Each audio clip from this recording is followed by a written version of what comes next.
नमस्कार दोस्तों, मैं रोमिल कुलश्रेष्ठ, फाउंडर प्रोलोन्स फिनकॉर्प प्रोलोन्स के इस यूट्यूब चैनल में आप सभी का हार्दिक स्वागत करता हूं। जी हाँ, बिल्कुल सही पढ़ा आपने। कोरोना लॉकडाउन के बाद बैंकों से लोन लेना हुआ बहुत ही मुश्किल। तो आज मैं आप सभी से बात करने वाला हूं इसी विषय में। लेकिन इससे पहले, जैसा कि मैंने मेरे पिछले वीडियो में वादा किया था कि 20% क्रेडिट गारंटी लाइन स्कीम के लोन को किसे अवेल करना चाहिए और किसे अवेल नहीं करना चाहिए, इसके बारे में बात करूंगा। इसके बाद हम बात करेंगे इस बारे में कि अभी जो हालात है उनमें बैंक से लोन लेना मुश्किल क्यों होता जा रहा है। और इसके बाद आखिर में मैं बात करूंगा हमारे इस प्रोलोन्स चैनल को स्टार्ट करने के लिए हमने जो हमारा विजन, जो मिशन और जो उद्देश्य रखा है उन सभी के बारे में, क्योंकि वो आप सभी को जानना बहुत जरूरी है। तो आइए सबसे पहले हम बात करते हैं कि 20% क्रेडिट गारंटी लाइन स्कीम का जो लोन है वो किसे लेना चाहिए और किसे नहीं लेना चाहिए। इसके लिए हम एक एग्जांपल लेते हैं मिस्टर बत्रा का। मिस्टर बत्रा का हम मान के चलते हैं कि एक 60 लाख रुपए का लोन है जो उन्होंने लॉकडाउन से पहले लिया था। 10% पे 10 साल के लिए मॉर्गेज लोन उन्होंने लिया और इस लोन पर उनकी ईएमआई लगभग 79290 की आ रही है। अब 29 फरवरी 2020 यानी लॉकडाउन से एक महीने पहले उनका आउटस्टैंडिंग इस लोन में 50 लाख रुपए था। 50 लाख रुपए का आउटस्टैंडिंग था, तो इस हिसाब से 20% अगर वो लोन अवेल करते हैं क्रेडिट गारंटी लाइन स्कीम का तो उन्हें 10 लाख रुपए का लोन मिलता है। 10 लाख रुपए का लोन उन्हें 4 साल के लिए 10% पे मिलेगा। हम ऐसा मानते हैं, एक एग्जाम्पल लिया है, तो उनकी किस्त 32,267 रुपए आएगी पहला साल। क्योंकि ये 4 साल का लोन होगा, पहला साल इन्हें मोरेटोरियम मिलेगा। मोरेटोरियम में इन्हें केवल ब्याज देना है। 10% के हिसाब से एक साल का ब्याज होता है 1 लाख रुपए। उसके बाद 3 साल में ये लोन उन्हें चुकाना है, तो 32,267 रुपए की उन्हें 36 किस्तें चुकानी होंगी। अब अगर देखें तो पहले पेरेंट लोन पर उनकी जो ईएमआई है वो 79290 है और 32,267 रुपए इस क्रेडिट गारंटी लाइन की लोन की है। तो टोटल ईएमआई बर्डन उनके ऊपर आ जाता है 1,11,000 रुपए के आसपास। अब अगर हम ये देखें कि वो इस क्रेडिट गारंटी लाइन स्कीम को ले रहे हैं, तो मेरा ये मानना है कि अगर आप यूजुअली अनसिक्योर्ड लोन यानी बिजनेस लोन या पर्सनल लोन लेते रहते हैं और तब आप इस लोन को अवेल करते हैं, तो ये फिर भी एक फायदे का सौदा साबित हो सकता है। क्योंकि जैसा मैंने मेरे पिछले वीडियो में बताया था कि इस लोन में किसी भी तरह की कोई प्रोसेसिंग फीस नहीं है, किसी भी तरीके का कोई फाइन चार्ज नहीं है, किसी तरीके का कोई फोरक्लोजर चार्ज नहीं है, कोई गारंटी फीस नहीं है, तो फायदे का सौदा है। लेकिन अगर आपकी प्रॉपर्टी इजाजत देती है कि इसके ऊपर एक साधारण तरीके से 10, 20, 25 लाख का कोई टॉपअप लिया जा सकता है, तो वो आप इजीली अवेल कर सकते हैं अगर कोरोना इंपैक्ट नहीं है आपकी इंडस्ट्री पे। तो अगर आप 10 लाख रुपए का टॉपअप इस प्रॉपर्टी पर लेते हैं और वो 10% पे 10 साल के लिए होता है, तो आपकी ईएमआई आएगी तो 13,215 रुपए। इसके हिसाब से देखें तो आपकी total community EMI parent loan की और टॉपअप लोन की मिलाकर 12,505 रुपए हो जाती है।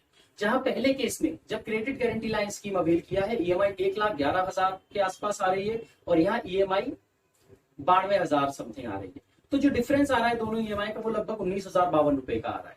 अब 19,052 रुपए का डिफरेंस 36 महीने के लिए कैलकुलेट करते हैं तो ये लगभग 6,85,000 रुपए बनता है और साथ में 1 लाख रुपए का ब्याज जो पहले साल मोरेटोरियम में दिया, तो 7,85,000 रुपए का ये फर्क है जो आपकी बैलेंस शीट में लिक्विडिटी को बढ़ा सकता है अगर आप नॉर्मल कोर्स में लोन लेते हैं।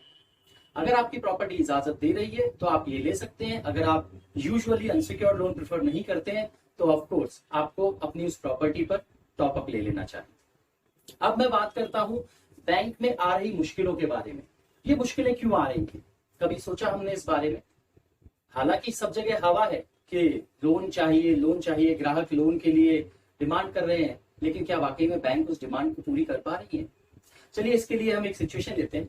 मिस्टर शर्मा लॉकडाउन से पहले किसी एक्स बैंक से उन्होंने लोन अप्लाई किया था, mortgage loan against property 75 lakh का, और वो उनका सैंक्शन हो गया था, लोन डिसबर्स होने वाला था।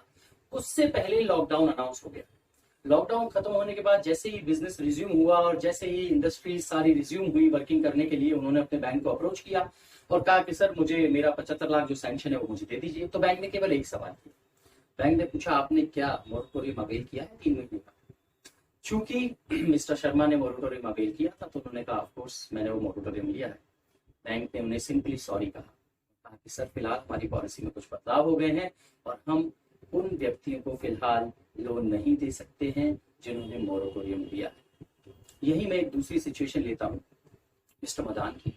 मिस्टर मदान ने कोई मोरेटोरियम नहीं लिया है और बिजनेस रिज्यूम कर चुके हैं। उन्होंने बैंक को अभी अप्रोच किया बिजनेस को अच्छे तरीके से रिज्यूम करने के लिए, बिजनेस बढ़ाने के लिए उन्होंने लोन के लिए अप्लाई किया।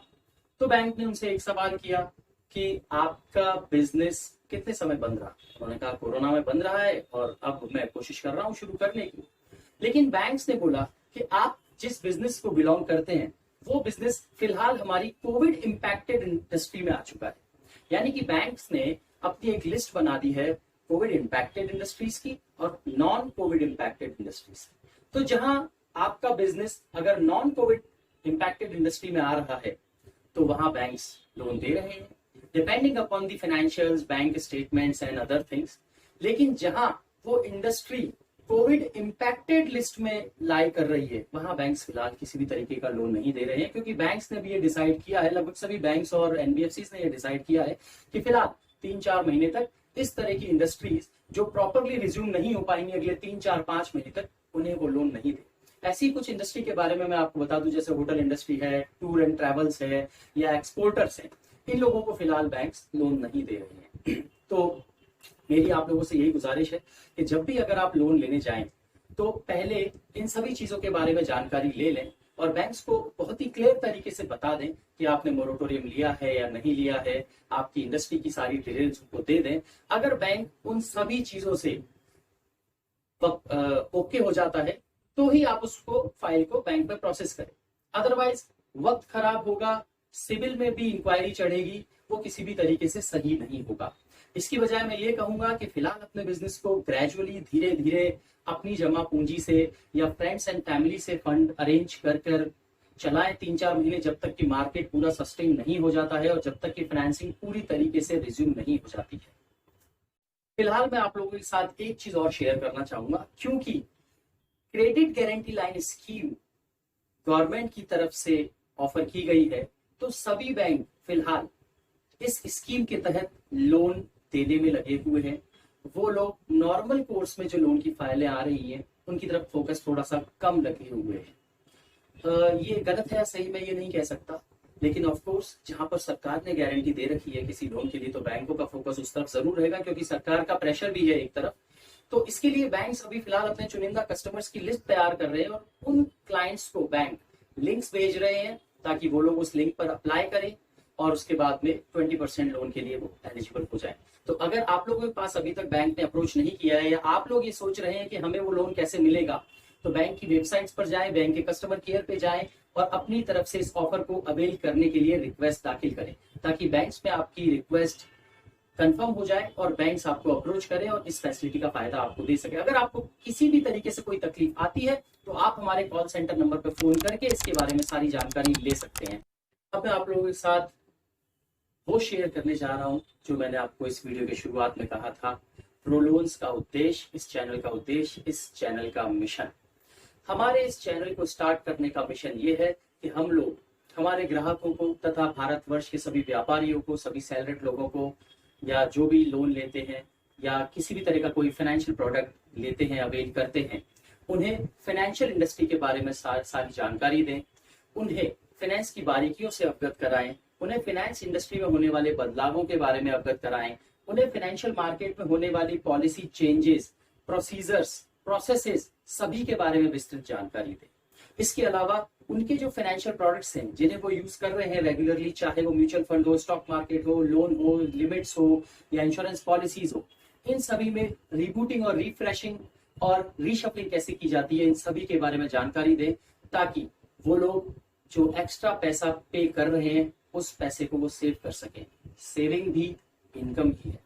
आखिर में मैं आप सभी लोगों से ये कहना चाहूंगा कि हमारे इन उद्देश्यों की प्राप्ति के लिए हम लोगों को आपका साथ बहुत जरूरी है। आप लोग हमारे चैनल को सब्सक्राइब करें, लाइक करें और ज्यादा से ज्यादा शेयर करें, ताकि हमारा उद्देश्य सभी लोगों तक पहुंचे और ये एक मुहिम बन जाए और फाइनेंशियल सेक्टर में हम एक नई चेतना पैदा कर दें, एक नई क्रांति का आगाज करें। धन्यवाद।